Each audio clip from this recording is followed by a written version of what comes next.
조금 늦었는데 계시록 다 같이 3장 사대교회에 보낸 편지 말씀을 일단 읽고 시작하겠습니다. 계속 내용으로만 들어가다 보니까 그 주제를 잊어먹을 수가 있으니까 3장 1절에서 6절 또박또박 같이 읽으실 때 풍성한 영감이 임하기를 바랍니다. 사대 교회의 사자에게 편지하라. 하나님 일곱 영과 일곱 교를 가지신 이가 이르시되 내가 네 행위를 아노니 네가 살았다 하는 이름은 가졌으나 죽은 자로다. 너는 일깨어 그 남은 바 죽게 된 것을 굳건하게 하라. 내 하나님 앞에 네 행위의 온전한 것을 찾지 못하였느니 그러므로 네가 어떻게 받았으며 어떻게 들었는지 생각하고 지켜 내게 하라. 만일 일깨지 아니하면 내가 도둑같이 이르리니 어느 때에 네게 이르는지 네가 알지 못하리라. 그러나 사대에 그 옷을 더럽히지 아니한 자 몇 명이 네게 있어 흰옷을 입고 나와 함께 다니리니 그들은 합당한 자인 열두라. 이기는 자는 이와 같이 흰옷을 입을 것이요 내가 그 이름을 생명책에서 결코 지우지 아니하고 그 이름을 내 아버지 앞과 그 천사들 앞에서 시인하리라. 귀 있는 자는 성령이 교회들에게 하시는 말씀을 들을지어다. 엊그제는 자료 인쇄를 못 해드려가지고 집회를 그냥 했는데 이 사대교회에 보내신 성령의 편지 집회 자료 5번째 자료 오늘 다 인쇄된 거 다 가지셨죠? 예. 자, 그 4페이지 맨 하단에 있는 A4 용지로 인쇄가 된 건 아마 3페이지겠죠? 네. 누가복음 17장 34절로 37절 부분을 찾으세요. 인쇄물에서 누가복음 17장 34절로 37절 부분 다 찾으셨죠? 예. 자, 그럼 말씀 이제 나갑니다. 내가 너희에게 이르노니 그 밤에 둘이 한 자리에 누워 있음에 하나는 데려감을 얻고 하나는 버려둠을 당할 것이요 두 여자가 함께 맷돌을 갈고 있음에 하나는 데려감을 얻고 하나는 버려둠을 당할 것이니라. 여기 자리에 누워 있는 두 사람들은 하나님의 말씀을 맡아서 가르치던 사역자들이 이 생을 떠나서 음부에 들어가서 주 안에서 지금 쉬고 있다, 자고 있다, 지금 그 말이에요. 두 사람이 한 자리에 누워 있다 이랬는데 이 생을 떠나서 주의 품에 가서 지금 안식하고 있는 중이다, 그런 말이에요. 그런데 그 두 사역자 중에 한 사역자는 부활 때 데려감을 받고 한 사역자는 그냥 음부에 그냥 버려둠을 당하는 거예요. 그런데 주님의 세계는 3계가 있는 거예요. 천상계도 있죠. 그 다음에 지상계가 있고 지하계가 있고 우주라고 하는 것은 하나님 주님의 나라 왕국이라고 하는 것은 3계로 구성이 되어 있다 이 말이에요. 그러니까 우리로 말하자면은 지상세계에 우리가 발을 딛고 살고 있지만 하늘의 하나님의 세계를 지향하고 지금 사는 것이 신앙생활이잖아요. 그렇게 하다가 한 세대는 오고 한 세대는 가도록 하나님이 이건 정해놓으셨고 누구도 이것을 하나님이 정하신 바를 어길 수가 없어요. 그러면 자기 생애 동안에 신앙생활을 잘 하다가 이 생을 떠나면, 즉 이 흙집, 이 장막이 무너지면 육신의 몸은 흙으로 돌아가지만 하나님의 숨으로부터 온 영혼, 속사람이라고 하는 영혼은 지하세계의 음부, 지하세계라는 말은 음부라고 그래요.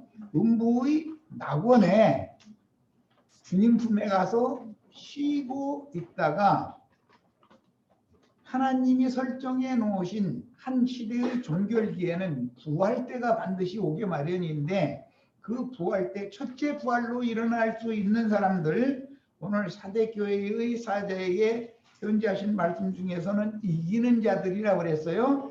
이기는 자들은 데려감을 받는다 그랬어요.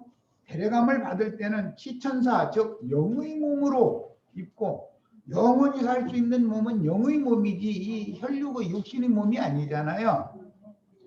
영의 몸으로 있고 영광 중에 주와 함께 나타나서 어디로 데려감을 받느냐면 위에 있는 예루살렘, 하늘의 쉬운 산 위에 아브라함의 믿음의 자취를 쫓는 후사들을 위하여 하늘에 준비하신 한 성, 즉 거룩한 성 새 예루살렘이라고 하고 어린 양의 신부라고 그래요. 그런데 그 성으로 데려감을 받는다. 그 성에 데려감을 받으면 흔히 혼인잔치를 한다 이렇게 교계에서는 가르치지만, 그게 이제 새 시대를 물려받은 아버지가 아들에게 그분의 나라를 상속해 주는 거예요.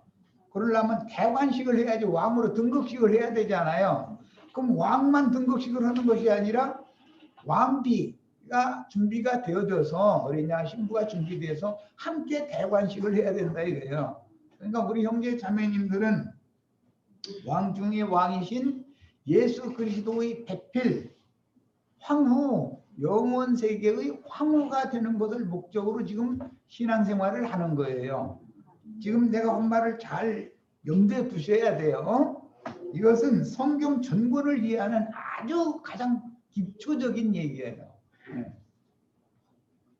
자, 그런데 두 여자가 함께 맷돌을 갈고 있음에 라는 것은 현상 세계에서 두 부류의 여자라는 것은 많은 물이 앉은 큰 음녀라고 하는 여자도 있고, 어린 양의 신부가 될 수 있는 정결한 처녀라고 하는 여자도 있어요. 그런데 거룩하신 하나님의 아들 예수 그리스도는 정결한 처녀와 결혼식을 하는 것이지 음녀와 결혼식을 하는 것이 아니니까, 당연히 한 여자는 버려둠을 당했다, 그것은 음녀겠죠. 계시록 17장 18장에 나오는 큰 성 바벨론은 버림을 받는 것이고, 정결한 처녀 교회는 데려감을 받는다, 지금 그 말이에요.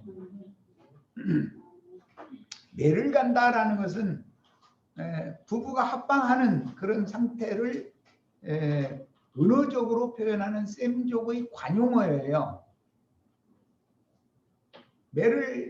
매 가는 거 아시죠? 매는 반드시 윗짝이 있고 아랫짝이 있어요. 윗짝에 손잡이가 있어가지고 이렇게 돌리죠. 그러면은 가족이 먹을 음식이 나오잖아요. 거기에서 오늘 우리가 지금 매갈러 왔죠. 그 말하고자 하는 그 은어의 의미를 잘 이해하셔야 돼요. 매를 갈고 있다는 건 교회 생활, 말씀을 듣고 들은 말씀이 온 가족의 생명 양식이 되어져야 되는 거잖아요. 그래서 매를 갈면은 음식 재료가 나오고, 그 여자는 그 나온 재료를 가지고 가족을 위해서, 남편을 위해서 음식을 만들어서 이렇게 제공을 하잖아요. 그런데 이제 원 재료, 뭐 밀이나 보리나 옥수수나 콩이나 뭐 이런 원 재료는 남편이 들에 나가서 일을 해가지고 수확해서 걷어 들여온 거지. 근데 아내는 그걸 매를 갈아서 가족을 위해서 음식을 만들어야지. 이건 일상생활이 그렇잖아요. 그런 것을 염두에 두는 말인데, 이것은 그리스도와 교회의 관계, 신앙생활에 대한 비유다 이런 말이에요. 자, 그 다음에 자기 생전에 신앙생활을 하다가 두 남자가 그 밤에 자다가 라고 되어 있는 그 부분을 지금 설명하는 거예요. 자기 생전에 신앙생활을 하다가 사후에 음부에서 그리스도 예수 안에서 안식하던 중에 오는 부활의 때를 맞아서 하나는 데려감을 받는다. 이 사람은 주와 함께 생명의 부활, 첫째 부활로 일어나서 혼인에 들어간다라는 뜻이에요. 아브라함의 자손 그 후사를 위하여 하늘에 준비하신 한 성이 있다. 히브리서 11장에 보면 이렇게 돼 있죠. 그 성은 계시록에서는 계시록 21장에서는 하늘의 거룩한 성 새 예루살렘이다. 이렇게 표현이 돼 있어요. 거기에서 새 예루살렘이란 새자가 들어있는 것은 신부를 위한 성이고 그 어린 양의 신부다 이렇게 표현이 됐고, 다음에는 그 천년이라고 하는 기간이 지난 다음에는 예루살렘이라고 돼 있죠. 새자가 빠지고, 그래서 거기에는 아내라고 돼 있어요. 신부가 처녀가 있고, 지금 현재 교회 생활하는 건 처녀지요. 주님께 데려감을 받으면 신부예요. 대관식을 하는 동안까지는 신부고, 그 다음에 그 천년왕국이 찰 때까지는 신랑과 신부가 신혼생활을 하는 거예요. 천년이 차면 영원한 남편과 아내가 영세를 살게 되는 거예요.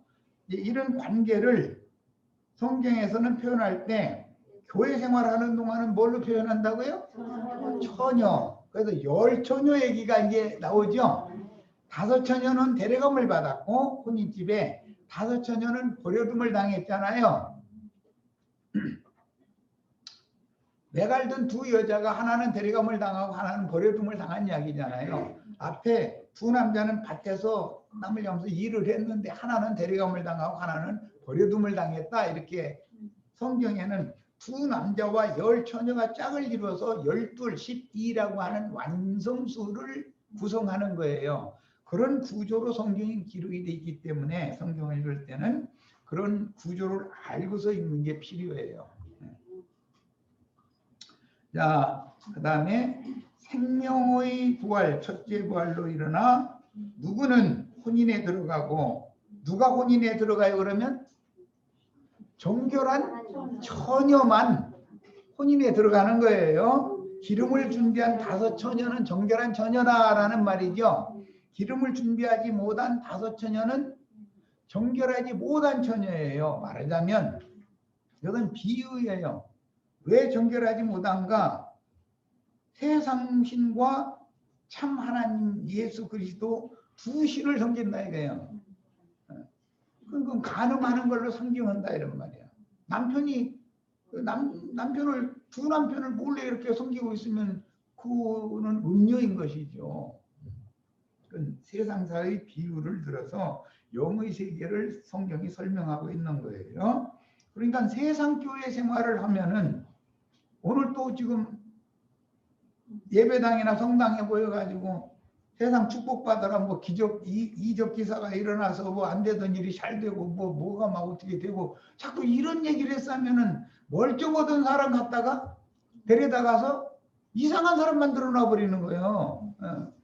그런데 그 사람들의 세계에서는 그게 너무 하나님을 섬기는 예를 행하는 거예요. 그들의 세계에서는 거기에서 나와서 보면 그 하는 짓이 너무 웃기고 황당한 짓인데 그 안에 있는 사람들은 아주 좋아주고.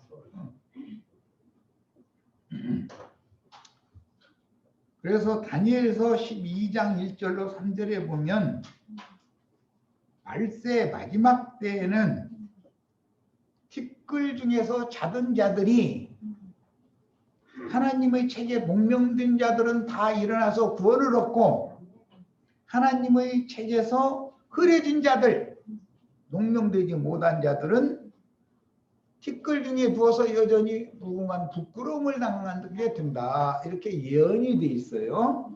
그런 의미를 잘 아셔야 돼. 신앙생활을 했는데 하나님의 마음에 합한 정결한 처녀로서의 계시록 14장 1절로 5절 사이에 나오는 어린 양이 서 계신 하늘의 시온산에 올라간 14만 4천에 들어가는 사람들이 아니면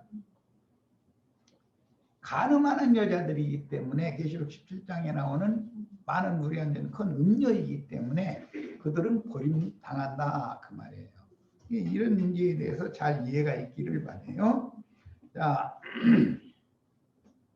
그 다음에 맷돌 가는 얘기는 이미 설명을 했으니까 누가복음 17장 36절은 우리 번역에는 없음이라고 되어 있는데 내가 지금 자료에 인용해드린 이 말씀이 있어요. 오면옥에 두 사람이 밭에 있음에 여기는 사역자들이기 때문에 남성형이에요. 이것은 그 헬라어의 문법을 좀 알아야 되는데 문법에 보면은 그 표기가 있죠. 여기에서는 이제 그 문법 중에 무슨 격, 그 다음에 무슨 성, 그 다음에 수, 뭐 이제 격성수라고 이제 암기를 아주 문법 배울 때 주격이냐 뭐 3인칭이냐 뭐 등등 이런 것을 이제 표기를 하는 거예요. 그 다음에 성이라는 건 남성이냐 중성이냐 여성이냐 이것도 표기를 하는 거예요. 암호 그 표기가 있죠. 이제 마지막에 이제 수가 단수냐 쌍수냐 복수냐 이런 걸 그 표기를 보면 알 수가 있어요. 이제 근데 어느 정도는 그 히브리어나 헬라어를 기초는 배워두는 것이 좋죠. 우리는 기초 배웠는데 다들 졸기만 하고 잘 효과가 없다 싶으니까 주님께 에이 그만 때려치워라 해가지고 이제 때려치운 건데 어느 정도는 알아야 돼. 원어 성경을 대충 보고 그 사전을 찾을 정도는 배워둬야죠. 그런 지식이 없으면은 성경을 이해하는데 불편한 경우가 많죠. 그런 기본 지식이 없다 보니까 목사가 일방적으로 설교하면 무조건 오고 하면은 그럼 맹신자가 되는 거잖아요. 성경이 그러한가를 알려면 소위 말하는 원어 성경이랑 히브리어나 헬라어 성경의 그 기본 문법이나 기본 발음법이나 뭐 그다음에 이제 그 단어의 뜻을 다 알 수는 없으니까 이제 그 단어 사전 그다음에 성구 사전 이런 것을 찾아볼 수 있을 정도의 실력은 갖춰놓고 있어야만 안 속는 거죠. 나도 아니고 여기서 엉뚱한 소리로 설교 계속 하면은 그냥 나영재님 설마 거짓말하겠어 해가면서 무조건 믿으면 큰일 나잖아요. 과연 성경이 그런가를 알아야지. 그러려면 기초 지식들은 다 갖추고 있어야 되는 거예요. 어느 학자가 되라고 요구는 않지만, 뭐 나부터도 내가 전에 생활하던 그 지방교회라는 데서 그놈의 그냥 하여튼 그거 배우라고 하도 했으니까 나중에 외우라 했으니까 안 외워져. 골치가 다 에이 때려친다고. 그런데 다행히 어릴 때 엄마한테 한자어를 좀 이제 배운 것 가지고 한자어 성경을 읽으면은 많이 그 의미를 한자라는 게 형용 그 글자이기 때문에 그 의미를 오해하지 않고 이해하는 데만 도움이 되니까 난 그래서 그냥 글자 안 잊어먹으려고 지금도 그냥 한자 뭐 한글 토달아주고 이렇게 하는 것이 아니라 그냥 한자로만 돼 있는 성경을 읽는 거예요. 그러니까 내가 보는 성경을 이렇게 나처럼 이렇게 읽는 것도 많은 도움이 되죠. 성경 문맥의 흐름을 이해하는 데는. 자, 히브리어는 원래가 그게 상형 문자라고 그러죠. 상형 문자이기 때문에 어떤 그림 형식으로 되어 있는 문자단 말이에요. 그게 그 그림으로 되어 있는 글자 표기 속에 많은 뜻이 있잖아요. 그런 문자 형식이에요. 자, 뭐 딴 얘기가 했는데 기본적으로 여기서는 남성 복수 형태로 되어 있는 거. 하나는 대리감을 당하고 하나는 이제 둘이 있으면니까 복수야지 당연히. 그 둘은 밭에 있는 남자들을 말하는 거단 말이에요. 성경에서 남자라는 건 사역자를 의미하는 거예요. 씨를 가졌다 이 말이에요. 여자는 밭이라고 그러고 이건 셈족의 기본적인 언어 관습이에요. 그런 개념을 알아야 성경을 이해한단 말이에요. 성경은 그 세모 더 위에는 이제 아카도가 있고 그 다음에는 세모가 있고 세모에서 아람어와 히브리어가 나왔고 그 히브리어의 노선에서 헬라어가 나왔고 헬라어에서 라틴어가 나왔어요. 라틴어, 헬라어 이 사이에서 헬라어를 바로 영어화한 것이 영어단 말이에요. 라틴어를 거치지 않고 헬라어를 영어화했어요. 그것이 영어예요. 그게 그 언어의 변천 이런 것도 좀 어느 정도는 알아야 돼요. 자, 그리고 나서는 이게 모든 족속마다 각 나라의 방언을 주셨죠. 그런데 성경의 어떤 노선이라고 하는 것은 아카드어, 세모, 히브리어, 아람어, 헬라어, 영어, 그 다음에 최후로 각 나라의 방언 이렇게 돼 있단 말이야. 이게 이런 기본 그 흐름을 이해를 하셔야 돼. 자, 그 다음에 36절에 두 사람이라고 말하는 것은 사역자들, 남성 목수니까 밭에 있음에 이건 밭이라는 것은 교회를 상징하는 말인데 밭에서 뭘 하냐면 가족을 먹여 살리기 위해서 일을 하는 건 상징이요. 이제 주님의 일이 있고 믿는 이들의 일이 있어요. 성경에는 하나님의 일은 예수를 세상에 보내는 거예요. 그 예수가 하시는 일은 보내신 일을 소개하는 거예요. 사람들에게. 그 예수님이 오신 목적은 그거예요. 보내신 일을 소개하러 오신 거예요. 내가 보내신 바는 바로 그 메시아다라는 것 자신에 대해서 또 소개하는 것이고, 그 다음에 믿는 이들의 일은 하나님이 보내신 자인 예수 그리스도를 참 하나님이요 생명의 주다, 메시아 구원자다라고 믿는 거예요. 하나님 보내신 자를 믿는 일은 우리들의 일이고 매를 가는 일이죠. 이게 보내심을 받은 최초의 사도로 오신 예수는 자신을 보내신 아버지와 나는 하나다. 내가 바로 그다. 이것을 소개하는 거예요. 그러니까 하나님이 하시는 일이 있고 하나님의 일에 동역해야 되는 사람의 일이 있는데 이것이 부부관계라고 상징을 해놓는단 말이야. 부부관계가 어떤 관계성을 맺어야 자식도 생기고 뭐 생력 본성이라는 게 나오는 거잖아요.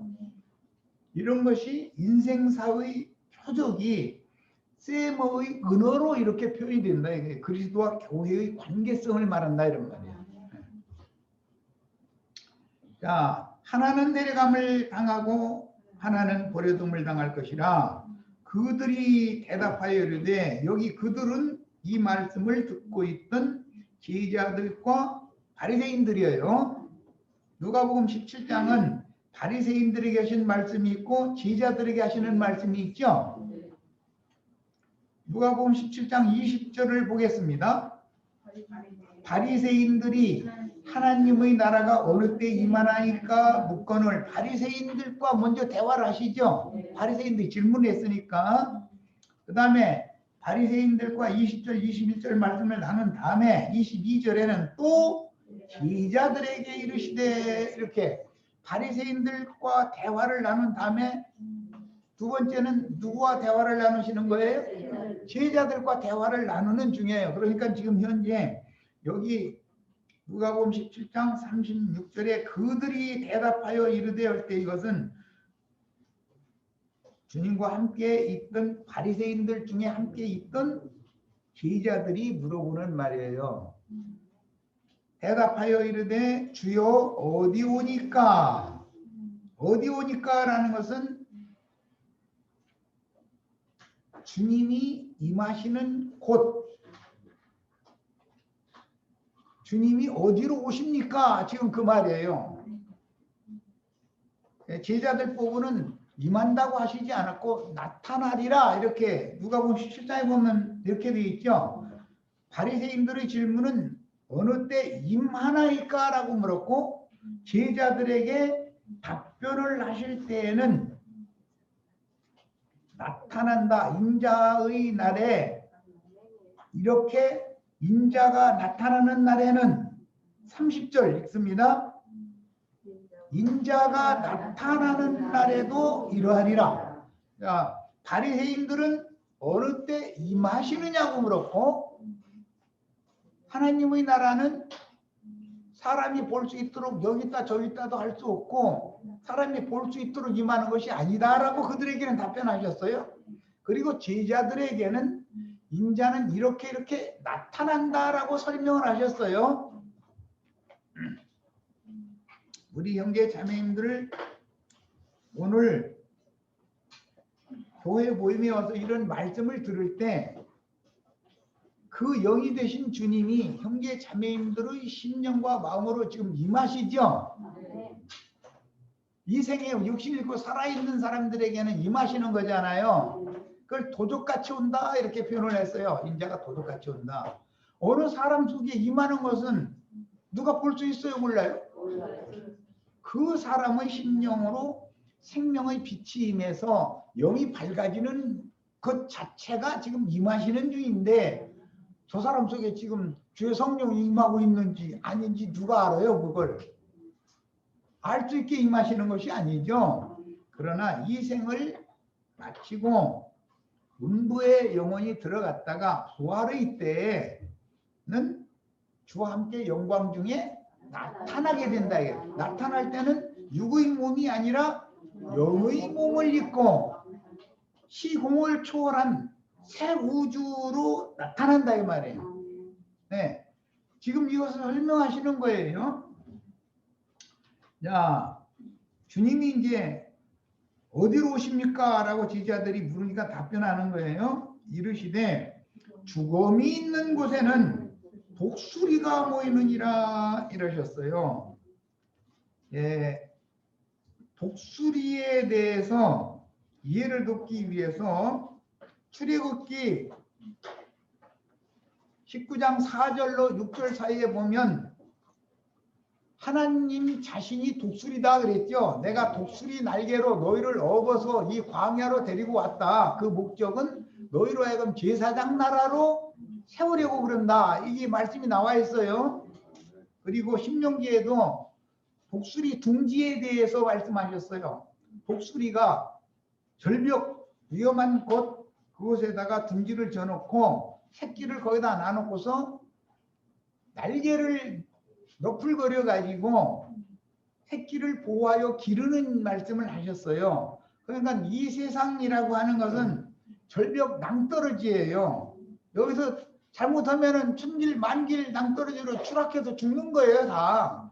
그런 위험한 곳에 독수리 집이 있어요. 그래가지고 독수리 새끼를 이제 기를 때 아래에서 부화시킬 때는 독수리가 삭정가지 뭐 이런 거 가시 이런 걸 이제 갖다가 기초를 얽어 놓는 거예요. 그 다음에는 자기 굵은 털을 뽑아 가지고 밑을 까는 거예요. 그 다음에 잔털을 뽑아서 새끼를 푹신한 데다 이제 누일 수 있도록 자리를 만들어 놓는 거예요.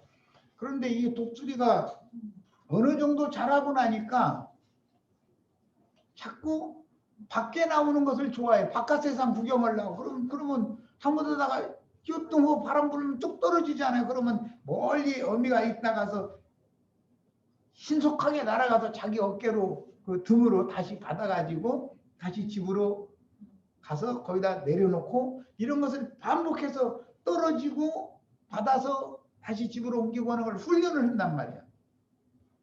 그런 사이에 이 독수리 새끼가 자꾸 자라는 거예요.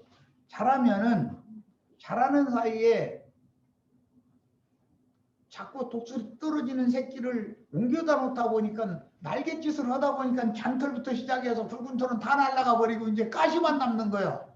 그럼 가시에다가 앉혀놓으면은 사방에 기른다고 싫다고 자꾸 둥지 가위로 자꾸 나가게 마련이잖아요. 그러니까 신앙 생명도 어릴 때는 막 기도하면은 응답이 즉각이죠. 그런데 어느 정도 지나더니 응답이 안 와. 그러더니 이제 군대 갔다 왔어. 예를 들자면 군대 갈 청년 수준에 이르렀는데 어린아이 때 내놓으라고 엄마 보채듯이 이 딱딱 벌려가면서 먹을 거 내놓으라고 보채면은 안 들어주다가 나중에 씨앗대기를 후려갈게 버려. 이제 너도 네 스스로 서가지고 너 먹고 살 거 네가 사냥에다 먹어 이놈아. 그러고 이제는 완전히 씨앗대기를 후려갈기면 그 집에 못 있죠. 나가서 지가 나가서 돈 벌어다 살아야 되잖아요. 그렇게 하는 사이에 보니까 어떻게 하다 보니까 뭐 암탉 소리도 눈에 띄어가지고 만나고 그러면 이제 저희 또 둥지 지어서 또 새끼 치고 다 순서가 이렇게 하는 거예요.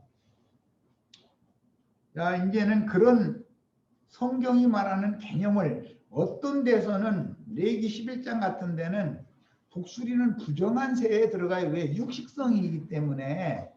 그런데 성경이 말하는 것은 비유요. 하나님은 흙에서 난 육체, 육성을 다 잡아먹는 그런 하늘의 제왕이다. 이게 공중나는 새 중에서는 독수리가 제왕이잖아요.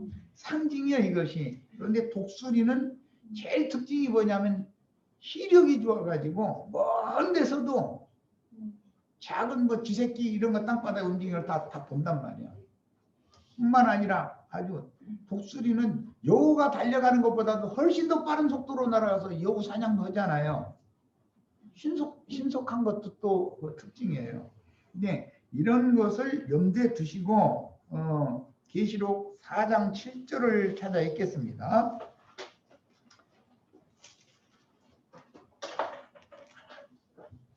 (4장 7절) 그 첫째 생물은 사자 같고 지상세계의 제왕은 사자지요. 짐승세계에서 둘째 생물은 송아지, 가축, 육축 중에는 소가 제왕이죠. 셋째 생물은 얼굴이 사람 같고 이 사람은 만물의 영장이에요. 넷째 생물은 날아가는 독수리 같은데 그랬어요. 자, 마지막 네 번째 생물은 하늘의 제왕인 독수리를 말해 놨어요. 예수님은 사복음서로 소개가 되죠. 마태복음은 사자, 마가복음은 소, 누가복음은 사람, 요한복음은 독수리. 이걸 비유적으로 한 말이에요. 이게 그런 순서에 따라서 사복음서가 기록이 된 거예요. 자, 이번에는 계시록 8장 13절을 읽겠습니다.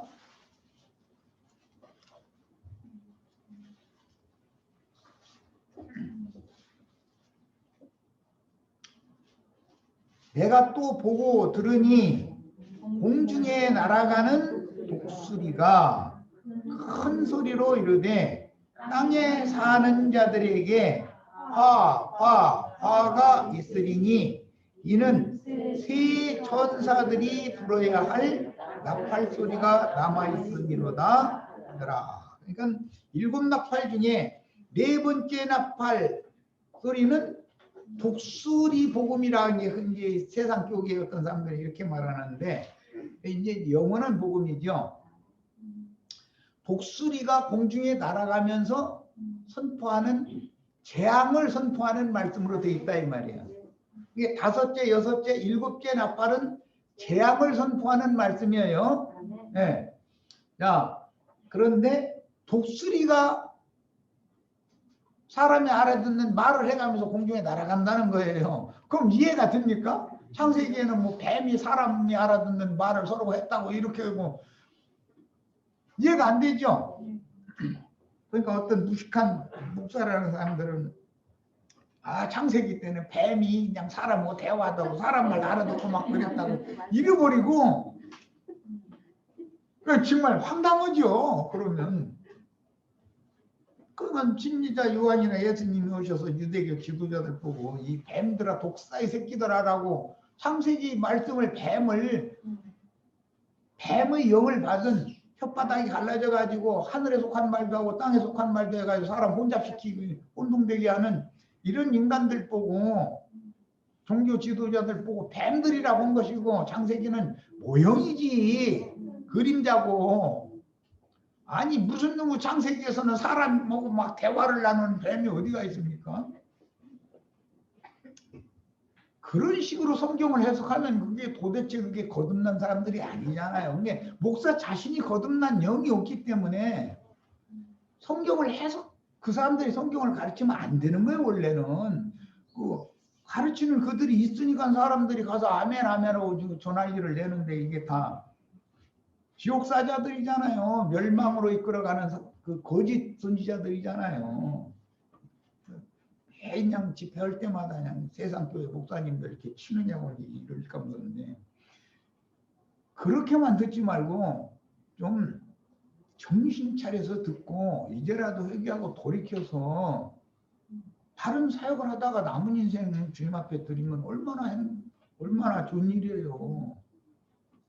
난 그 목사들 뭐 나쁘다고만 꼭 호자해서 하는 게 아니에요. 좀 제발 돌이켜라 이거요. 제발 좀. 자, 그런데 계시록에는 독수리가 인간 세상에 땅에 사는 자들, 하늘에 거하는 자들은 이미 독수리가 돼 있기 독수리 새끼들이 독수리가 다 돼 있는 거예요 지금. 주의 말씀을 대언할 수 있는 사람들이 독수리들이란 말이에요. 그런데 독수리 원조는 하나님이지 그러니까 그렇잖아요. 그러니까 독수리가 사람이 알아듣는 말을 해가면서 막 공중에 날아가면서 화가 있다 막 이 인간들 정신 차려라 이러고 날아갔다 막 만약에 문자대로 이렇게 해석하면은 독수리 없는 동네에서 살아야 돼. 독수리가 있는 동네는 화가 있을 거니까. 그 얼마나 세상 교회가 지금 성경을 엉터리로 지금 보고 있냐 이걸 설명하려고 얘기한 거예요. 마지막으로 이제 아주 중요한 말씀을 읽겠습니다. 계시록 12장 14절에 나오는 말이죠. 12장을 보겠습니다.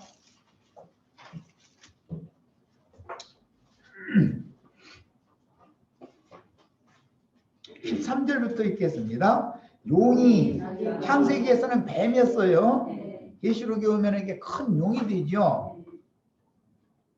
흙 먹으라 해서 이제 뱀 보고 흙 먹으라고 그랬는데 흙을 얼마나 몇천 년 동안 퍼먹어댔는지 용이 돼버렸어.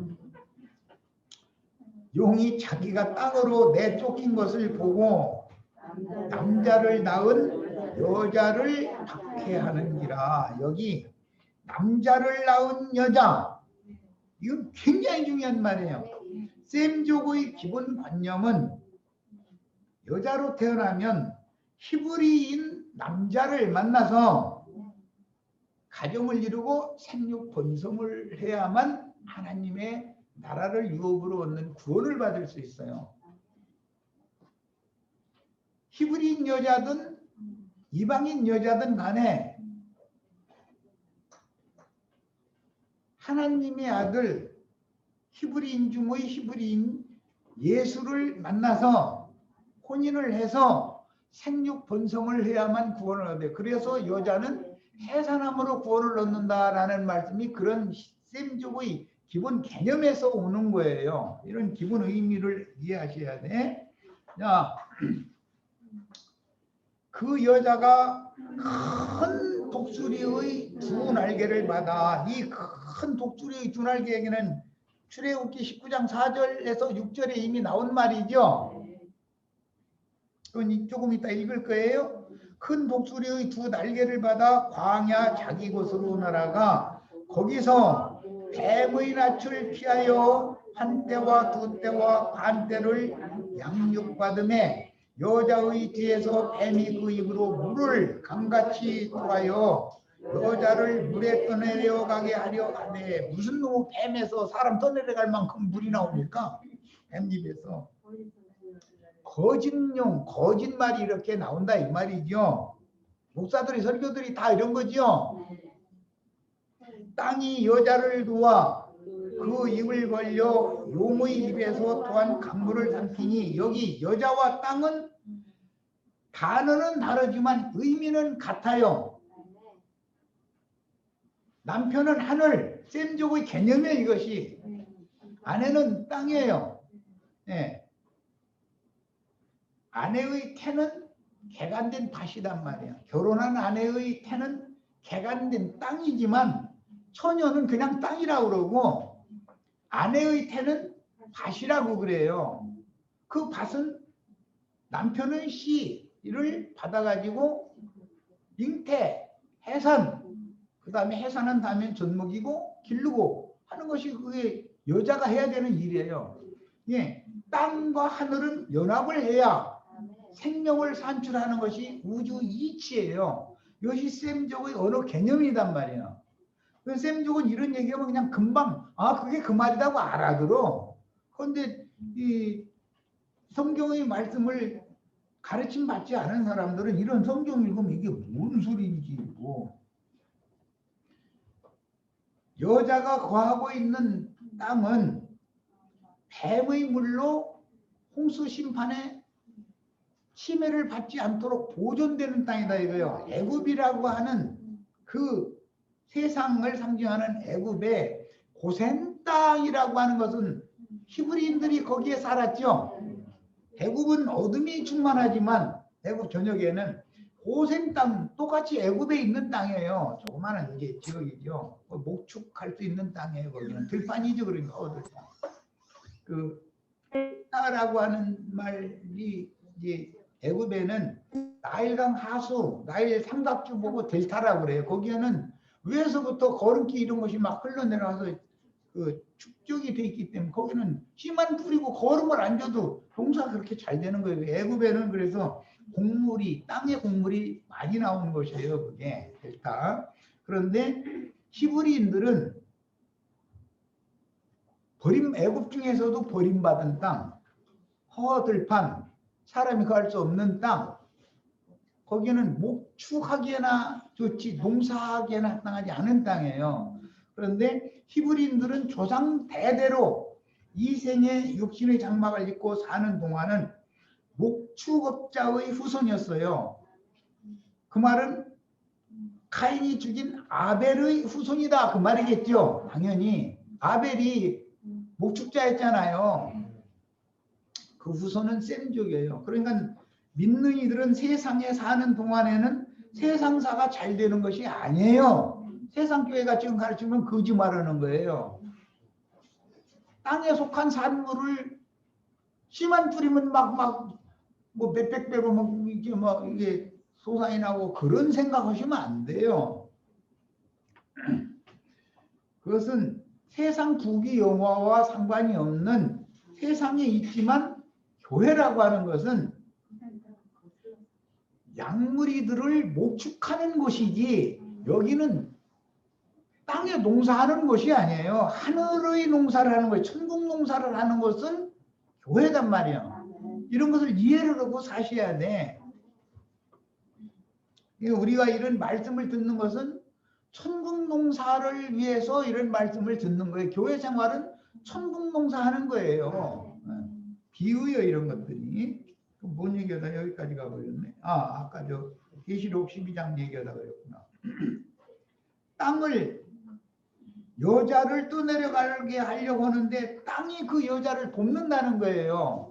구속받은 사람의 마음에서 진리와 생명의 영이 견고하기 때문에 확실하기 때문에 뱀의 미혹이나 거짓말을 고지 듣지 않는다 그 말이에요. 그렇게 되면 세상 교회 예배당에서는 출애당하게 마련이죠.